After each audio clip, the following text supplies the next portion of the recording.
Thank you very much, Federation Chairman Mr. Legros, Princess Birgitta, distinguished Consul Generals, distinguished delegates, and also guests from the overseas chambers in Hong Kong. It really gives me great pleasure to come back to the Hong Kong Forum. George reminded me that I was here 2-3 years ago. Actually, it should be 3 years ago in 2009. But more importantly, because I always regard myself as a member of this big family, the Hong Kong Forum, because as you have heard, I was also head of the ETO in London for a short stint of about 18 months between 2004 and 2006. So I know very well firsthand how important our business associations worldwide are for Hong Kong's success and her continued success. So it has always been an honor and pleasure to take advantage of this annual occasion, the Hong Kong Forum, to come back and meet some new friends, some old friends, and also to share with you Hong Kong's latest development. As I told the chairman, I could have chosen to deliver a speech to be prepared for me by relevant colleagues in the bureaus, but I have decided to adopt the same format that I did 3 years ago, using a PowerPoint to show you in a more exciting and visual way some of the new developments in Hong Kong. And, but of course that means that I have to put in a bit of time to prepare this because no colleagues could actually read my mind on what I want to say on this particular occasion. I just perhaps suggest that I have started each slide with a verb in a present continuous tense. Just to symbolize that Hong Kong is always moving. Hong Kong is always doing things. We do not stand still because this is what makes Hong Kong a great city. Now, of course, this year we celebrate our 15th anniversary since the reunification with the mainland of China. What hasn't been changed is our strengths. So we will continue to build on Hong Kong's strengths. And this could be summarized in the following respects. This very successful implementation of one country, two systems, guaranteed under the basic law, the freest economy that we have enjoyed year after year for the last 18 years, awarded to us by the U.S. Heritage Foundation, as well as the Fraser Institute. We continue to provide a very business-friendly environment, although some of you may have suggestions for us to do it even better. And our traditional pillar industries are as strong as ever. In financial services, we'll come to it later, not only in IPO, in fundraising, but also in this newest challenge or opportunities for the internationalization of renminbi. In tourism, last year we entertained over 40 million visitors to Hong Kong, and this year I'm sure will be another record-breaking number. In logistics, we still have, although not number one, but still one of the busiest container ports in Hong Kong, with a lot of value-added services, and in professional services. And on professional services, it actually embraces a lot of expertise that we have in Hong Kong. And earlier this morning, I was just having a discussion with the Secretary for Justice. And he suggested that whenever I attend functions like this, where there's a lot of distinguished guests, locally and overseas, I should help him to do a bit of marketing on the one area of professional service, which he truly believes that Hong Kong has a lot of potential, and which he's working very hard at marketing, and that is mediation services. We have done a lot in the last 4 or 5 years under the former Secretary for Justice in promoting mediation services in Hong Kong, following this Chief Justice Civil Justice reform. And 4 very distinguished organizations, the Bar Council, Law Association, International Arbitration Council, and the Hong Kong Mediation Center, have just formed themselves into a Hong Kong Mediation Accreditation Association Limited. So we will continue to press ahead with the promotion of mediation services as an alternative dispute resolution, not only for our own people in a wide range of activities, but also for overseas institutions. So perhaps when you go back to your respective country, help us to do further marketing in this particular area. Now, the second aspect is, of course, to capitalize on closer economic partnership with mainland China, particularly with recent developments over CIPA. There's a closer economic partnership arrangement, which was first signed in 2003 and have already entered into the 9th supplement signed in the middle of this year. Under CIPA, we provide a tariff-free, or the mainland provides tariff-free access for Hong Kong-made products. And right now, already 48 service sectors are enjoying preferential access into the mainland. What is more relevant to all of you, overseas companies and entrepreneurs, is, of course, this CIPA is nationality neutral. In other words, we do not distinguish the origin of the companies as long as you are registered in Hong Kong or have goods made in Hong Kong. Then you enjoy the same preferential access and treatment as with other local Hong Kong companies. I just mentioned about offshore renminbi service center. These figures will show you that within a very short span of time, renminbi has grown in various aspects in Hong Kong, in both deposits, in the settlement of trade, in the issue of renminbi bonds for those companies which are doing businesses with the mainland of China, and also in various renminbi investment products. Some of you may know that a couple of weeks ago, I was at an official trip to London. And I can tell you that there's tremendous interest in this particular area in London. So although I am the CS, not the FS, I have to prepare myself for entering into discussions with the Chancellor of the Exchequer and other people, including the Lord Mayor of the City of London, on this very exciting area of renminbi business in Hong Kong. So this is again something that I hope you will help us to market.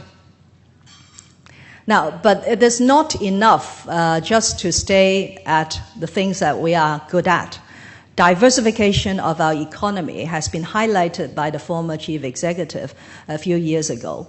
I do not have time this afternoon to go into details on the progress made in each of these 6 new economic areas, except to assure you that this diversification and more work to be done in each of these 6 economic areas will continue to be the priority of this term of the SAR government. So they include medical services. We are promoting the development of private hospitals in Hong Kong. The CE has started a program to look at the promotion of traditional Chinese medicine in Hong Kong. On environmental industries, apart from the usual conventional recycling, we are looking into a new technology in waste treatment, incineration. We are building our first sludge treatment program, and the Secretary for Environment has just announced yesterday that we would take a serious look at Hong Kong's organic waste. So if any one of you still have some unfinished food on your plate, you better finish it in order not to compound Hong Kong's problem in the disposal of organic waste. Testing and certification, in a very quiet way, has increased its importance in Hong Kong through support by the various NGOs in promoting testing and certification services, because this has always been Hong Kong's brand, quality and quality. Education services, I'm sure that your respective colleagues who are working and having a family in Hong Kong will sort of complain to you that there may not be enough international school places for the kids, especially at the primary level. We are already doing quite a lot of these in allocating greenfield sites for the UK Harrow School, for the Calais School. And we are also allocating right now 4 sets of vacant school premises for more international schools to be built in Hong Kong. We give them not only the land free of charge, but also an interest-free loan to build the international school. Innovation and technology, many of you should have visited the Science and Technology Park. A phase 3 is underway, which will provide more space for incubation and other technology companies in Hong Kong. And finally, and a subject which is now very close to my heart because of my position as chairman of the WKCD, that is the West Kowloon Cultural District, will be cultural and creative industries. And within this area, there's tremendous efforts being made by relevant stakeholders in this sector, particularly in the design industry, because this year is designated as the Design Year of Hong Kong 2012. And later this week, the annual signature event hosted by the Hong Kong Design Center, that is the Business of Design Week, will commence together with the related event called the Detour, which is hosted by the Ambassadors of Design. So if you're staying long enough, you're more than welcome to attend any of these functions. This year's partnering country with us in the Business of Design Week is Denmark. I'd like to announce that next year will be Belgium. So there's a lot of collaborations with your home country in this particular area.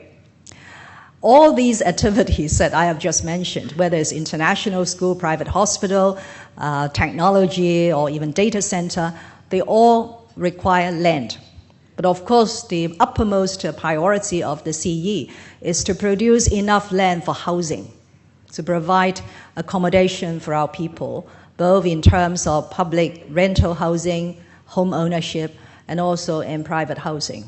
Because he has really attached utmost importance to this particular area. So in our work on land supply, I am describing it as leaving no stones unturned. In other words, right now we are adopting a multi-pronged approach to increase the supply of land in Hong Kong, not only for housing, but all those economic and social needs that I have just mentioned. This map shows you is the northern part of NT, because right here, sitting in the heart of Hong Kong Island, Wan Chai, and you look around, there really aren't a lot of opportunities for producing more land, because the government has already pledged that we are not going to reclaim any more from the Victoria Harbour upon completion of this final piece of reclamation right in front of the Hong Kong CEC, which is to provide land for a major transport infrastructure called the Wan Chai Central Bypass.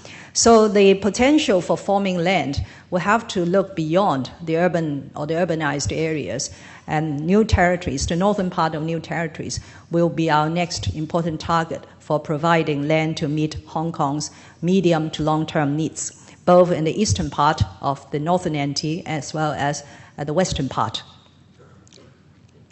Of course, when I said leaving no stones unturned, I have not given you a full menu of the various things. It does include also rezoning or reutilizing some brownfield sites, and also contemplating reclamation outside of the Victoria Harbour, exploring the use of rock cave-ins, which is an area that has brought me to visit several of the Scandinavian countries in the last couple of years as Secretary for Development, to look at how Hong Kong can make better use of cave-ins as well as underground space to meet our land needs. Strengthening cross-boundary connectivity is an area of work which is very visible, because for those who have not been to Hong Kong for a while, and if you travel around, you'll see a lot of construction sites, especially with large-scale hoarding done. So this is because some very major infrastructure projects are underway. 3 years ago, I talked and spoke about these projects. I'm happy to report that despite hiccups from time to time, most of these projects are now into the implementation stage. So you'll see here will be three main important pieces of cross-boundary infrastructure: the Hong Kong-Zhuhai-Macau Bridge, which will significantly shorten the distance between Hong Kong and the western part of Guangdong province in Zhuhai. The bridge will be completed in 2016. The high-speed rail connecting West Kowloon non-stop to Shenzhen in 23 minutes and then to Guangzhou in less than 50 minutes will be completed by 2015 with its terminus at West Kowloon, which is only a few minutes walk from the future WKCD, WKCD. And also a new control point at the eastern part of New Territories. At the moment, Hong Kong receives every day, 500,000 of passenger trips at our 6 land crossing points, that is Lok Ma Chau, Lo Wu, and so on.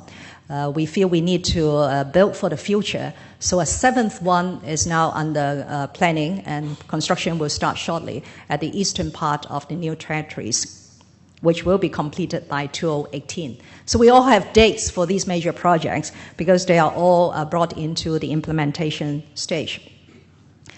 Apart from cross-boundary connectivity, we realize that Hong Kong prides itself on a very efficient public transport system.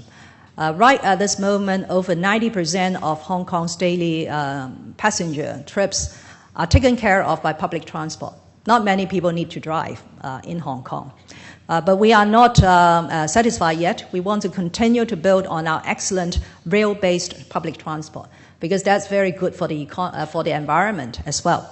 So you can see that in less than 10 years' time, Hong Kong's length of railway will increase by 60 kilometers, from 220 to 280, as a result of 5 railway lines that we are building.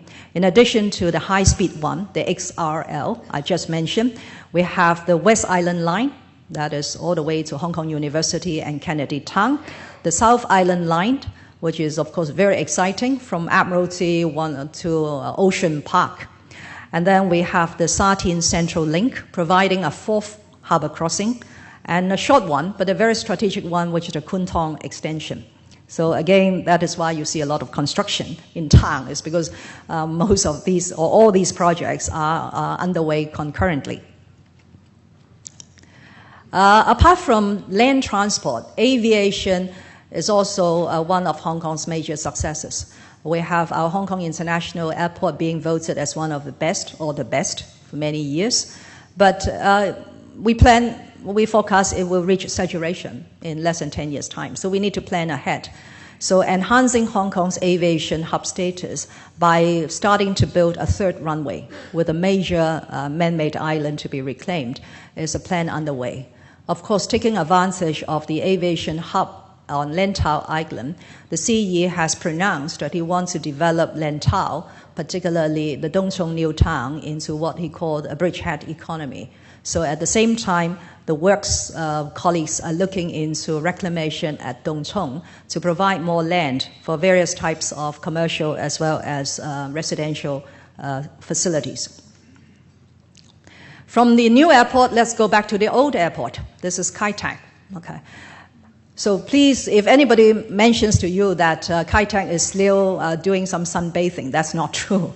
Kai Tak is now into implementation or about into a completion stage, at least with phase 1 of the facilities.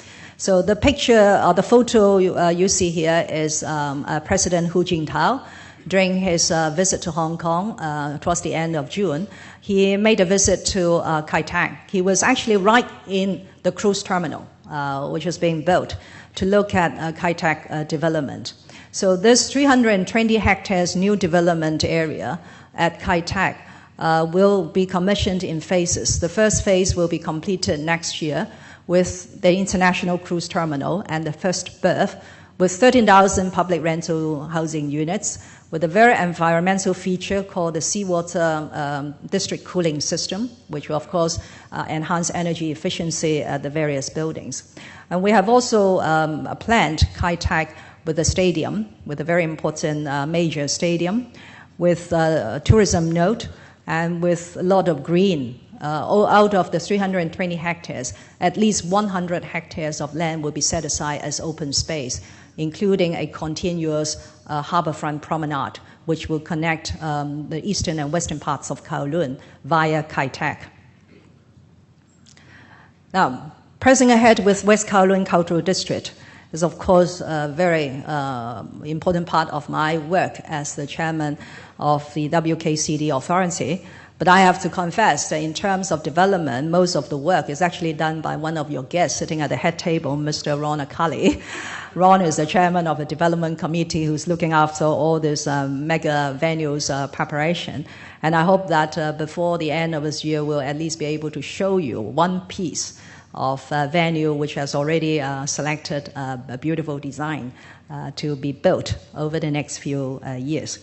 But this is an area that we need your help, because we could build hardware. We have the money, we have the land, but it is the software that we need a lot of interactions and collaborations with overseas arts institutions. So wherever I go these days on overseas trips, I make it a point that I will visit the relevant arts institutes in that particular place. So in London, I had a luncheon meeting with all these distinguished arts institutions, chief executive officers from British Museum, Royal Academy to Victoria and Albert, and the Sotheby Arts Institute and so on. Because I want to help build up a network that our very talented arts curators and administrators could be exposed to, so that they will become the generation to really enrich West Kowloon, not only the hardware, but also in the programming, in the management, and so on. So please help us to start building up that network in your respective country.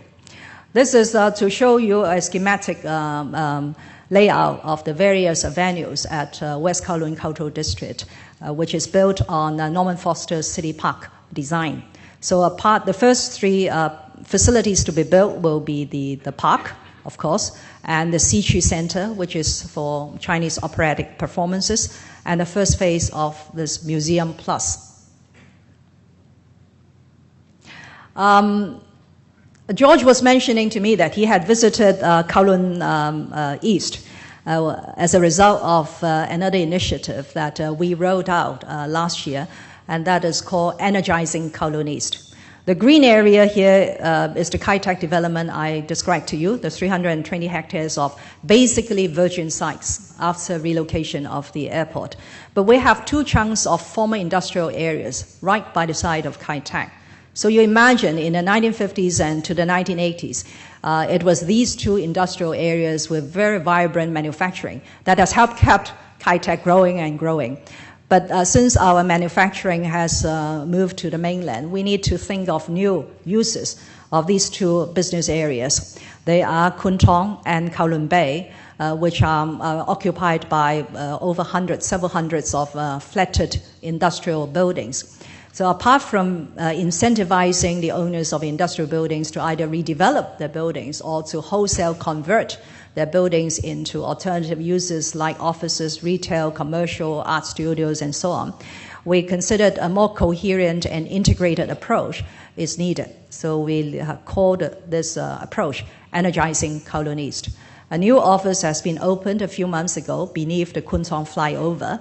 It has a little exhibition gallery by the Kwun Tong Harborfront. So again, you are more than welcome to visit the office of the Energizing Kowloon East to see for yourself the latest proposals and developments in this area. When completed, according to our vision, the whole area you see here, that is Kai-Tak plus Kowloon Bay plus Kwun Tong, will be able to yield about 5.4 million square meters of office space, which is almost double of Central. The Central CBD now provides us with about 2.8 million square meters of office space, of course, many of which are grade A office space. We believe that there's a lot of potential in this Kowloon East area. So for some of you who are first movers, who have already moved into Kowloon Bay, you can assure yourselves that better times are to come upon the completion of this major initiative. Now, I mentioned about the Victoria Harbour. It is true that over the last few decades or the whole century, we have been taking land from the Victoria Harbour via reclamation. We have come to the view, announced by actually Mr. Tung when he was chief executive, that we will no longer do any reclamation from the Victoria Harbour after finishing the Wan Chai and the Central reclamation for the transport infrastructure. So what then is left for us to do is to really enhance, beautify, and liven the Victoria Harbourfront for the people to enjoy. If you look out, the Central Harbourfront, the new Central Harbourfront, is already emerging. Okay, we already have some very interesting facilities on the Central Harbourfront. Another one will be commissioned middle of next year, which is Hong Kong's Maritime Museum, which will be housed in Pier 8. We altogether have 10 piers in that area, Pier 8. Part of it will be transformed into the Hong Kong Maritime Museum. And opposite the museum, right by the City Hall low block, is a recently opened city gallery. which shows you Hong Kong's latest city developments. And of course, some of the temporary uses on the Central Harborfront include Symphony Under the Stars, which was very successfully conducted about 3 weeks ago. And we will make more use of the temporary promenades as well as the open air area for all sorts of activities, like the Wine and Dine Festival next year will take place at the Central Harborfront, whereas in the West Kowloon Cultural District, the land will have to be given, will have to be handed over for some works to proceed. And at various parts of the Victoria Harbourfront, we are also building promenades for people to enjoy. So these are all real pictures taken from Hong Ham, taken from Kwun Tong, and Wan Chai and Sheung Wan, and a Quarry Bay, a new waterfront promenade is now under construction. Of course, the final vision is to connect up both sides of the Victoria Harbour, but this is something that requires a lot of determination and courage, because bits and pieces of the harbour front are currently occupied by private property. And we are in a place which have absolute and utmost respect for private property. That's why we have to be very careful in how we can realize our dream of a continuous waterfront promenade without compromising on that very important principle. We talk about energy efficiency, a green environment, and so on. So the green building movement has already started a few years ago with the imposition of energy efficiency code in new buildings, the need for carbon audits in new buildings, and also requiring all new buildings, whether they are residential or commercial, to go through a green building assessment, which in our local terms is called BEAM Plus, administered by the Hong Kong Green Building Council. I'm sort of ambitious enough to call this line leading the green building movement, because I want Hong Kong really to showcase as well, not only to follow the trend, but also to lead. So one of the things that we have led, or we have set a good example, is the building of Hong Kong's first zero carbon emission building, which is also in Kowloon East. It is in Kowloon Bay, right in front of a commercial complex run by the Hong Kong Construction Industry Council. Again, this is a place that you may want to drop by to look at this technology, the use of biodiesel, solar panels to produce energy, and also to feed back to the grid if there is a surplus. It also has one of the urban nature grounds on the spot. It's a very nicely laid out open space for people to enjoy. But of course, many of you who know my interest and who have heard me speaking on the previous occasion at this Hong Kong Forum is my passion for heritage. I think, and I still feel that a great city is great, not just because of its economic progress, not just because it is proud of its always changing cityscape and its high-rise buildings, but also the need to preserve the unique history, culture, and characteristics of this city. So over the last 5 years, I'm pleased to say that we have devoted more attention, more resources to this area of work, and we are seeing the fruits of some of our work. So of the pictures you see here, 3 are completed projects, which again, you are welcome to visit. The old Tai O police station, which is over a century old, has now become a 9-suite Tai O Heritage Hotel. I was told yesterday that this story of a Tai O Heritage Hotel transformation was reported in the New York Times, as well as the International Herald Tribune. So you could read the story about this project. The former North Kowloon Magistracy is now the campus of the American Savannah College of Arts and Design. The former Explosive Magazine, very close to Admiralty, which is next door to the British Consulate, is the Asia Society Hong Kong Centre, which of course, apart from preservation, is providing venues for a lot of international artistic and cultural exchanges to take place. 2 very excited projects are coming on stream. In the middle, on the top, is the transformation of the former police merit quarters on Hollywood Road into a creative industries landmark called the PMQ. It will provide over 100 studios for designers, for artists, not only locally, but also coming from overseas, to interact with each other, to showcase their design, And the wonderful thing about this project, it also has some accommodation on site, because we know Hong Kong is so expensive in finding a place to stay for artists. So the PMQ provides some residence on site, because its former incarnation was in fact married police quarters. Another project which was very exciting, well, it has taken a bit longer than expected, Ron will know, is the preservation of a cluster of 17 historic buildings called the Central Police Station Compound, also on Hollywood Road, into an heritage arts and culture hub, fully funded and managed by the Hong Kong Jockey Club as a gift to the people of Hong Kong on the celebration of the 10th anniversary. The design architect is Herzog and de Meuron, and as well as UK heritage conservation architects who are working very hard in bringing this major or this mega project to fruition.